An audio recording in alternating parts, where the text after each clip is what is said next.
Praise the Lord. सुबह की प्रार्थना में मैं आप सबों को स्वागत करता हूं और आज के मनन के लिए हम देखेंगे यूहन्ना लिखे सुसमाचार उसका चैप्टर 1 और वर्स 29। दूसरे दिन उसने यीशु को अपनी ओर आते देखकर कहा, देखो यह परमेश्वर का मेमना है जो जगत का पाप उठा ले जाता है। बहुत ज़रूरी है कि हम यीशु के बारे में संपूर्ण ज्ञान रखें, संपूर्ण उसके बारे में हमें जानकारी हो। जब हम मसीह हैं या और कोई भी, अगर आप मुझे सुन रहे हो, चाहे आप मसीह हो या आप मसीह को जानते भी नहीं हो, लेकिन मैं एक बात बताना चाहता हूँ आपको, क्यों वो आपके पाप को उठा ले गया है। जगत के हर एक पाप को आपके पापों के लिए वो सूली पर चढ़ा है। बहुत से मसीह भाई बहन इन बातों को वे नहीं जानते कि मसीह ने उसका पाप क्षमा किया है, उनके पापों को क्षमा किया है। वचन क्या कहता है कि दूसरे दिन उसने यीशु को अपनी ओर आते देखकर कहा, देखो यह परमेश्वर का मेमना है जो जगत का पाप उठा ले जाता है। यूहन्ना जो प्रभु यीशु मसीह के बारे में गवाह देता है, वो अपने चेलों को कहता है कि देखो ये परमेश्वर का मेमना है। वहाँ पर यहूदी उस समय में मसीह का इंतज़ार कर रहे थे। वो समझते थे कि एक मसीह आएगा और हमें छुड़ाएगा, हमें हमारा राजा होगा। लेकिन परमेश्वर का मसीहा ये होगा कि वो पाप से छुड़ाएगा, जगत के पाप को वो उठा ले जाता है। जो आदम ने जो गलती किया था उसका भुगतान मसीह ने पूरा किया। उसका वो जो परमेश्वर के और मनुष्य के बीच में जो दूरी थी, मसीह ने वो मिटाया है। इन बातों को हमें समझना है कि मसीह ने आपका पाप क्षमा किया है, पाप को क्रूस पर उठा लिया है, सब कुछ वो पूरा किया है।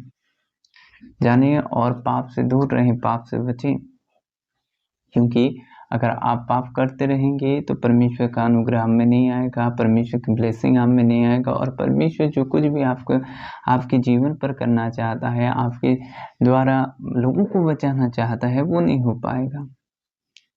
और अगर आप मसीह नहीं हैं, अगर आप मुझे सुन रहे हैं, तो आप इन बातों को जानें कि मसीह ने आपका पाप उठा लिया है। तो पाप क्या है? विश्वास नहीं करना ये पाप है, झूठ बोलना पाप है, व्यभिचार करना पाप है, घूस लेना पाप है, ये सब पाप है। और पाप से प्रभु यीशु मसीह ने हमें बचाया है, वो जगत के हर एक पाप को उठाया है। प्रभु इस वचन से आप सबों को आशीष करें। आमीन। प्रार्थना का समय है, मैं आपके लिए प्रार्थना करूंगा। पिता, मैं आपके लोगों के लिए दुआ करता हूँ खुदावंद, प्यारे प्रभु उनको पाप से बचाएं खुदावंद। हे प्यारे प्रभु, जिन पापों को प्रभु आपने यीशु मसीह के जरिया से अपने कुचला है खुदावंद, हे प्यारे पिता, उन पाप प्रभु आपके लोगों में प्रभु जी भारी ना हो खुदावंद।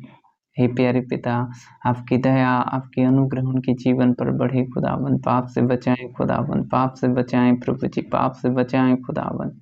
प्यारे प्रभु जी, आपकी आग घेरे रहे खुदावंद, आपकी आग घेरे रहे खुदा, आप छू लें खुदावंद। हे प्यारे पिता, आप प्रभु जी आपके लोगों के जीवन को बदल दें खुदावंद। प्यारे प्रभु आपके करीब हो जाएं खुदावंद, आपकी इच्छाओं पर चलें खुदावंद। जो लोग बीमार से ग्रसित हैं, यीशु के नाम से वे चंगे हो जाएं। पाक रूह आप छू लें खुदावंद, आप दिखाई दें खुदावंद, आप बातें करें उनको खुदावंद। यीशु के प्रभु हर एक बात को सिखा दे, पवित्र आत्मा ऐसा अनुग्रह करें खुदावंद। आपके करीब ले चलें प्रभु जी, आपके करीब ले चलें खुदावंद, आप छू लें राजा। प्यारे प्रभु जी, आपकी बड़ा अनुग्रह उनके जीवन पर हो खुदावंद। प्रभु आपकी शांति हो खुदावंद, आपकी प्रेम हो खुदावंद, आपकी आनंद हो खुदावंद, ऐसा अनुग्रह करें प्यारे पिता, यीशु नाज़री के नाम में, आमीन। God bless you.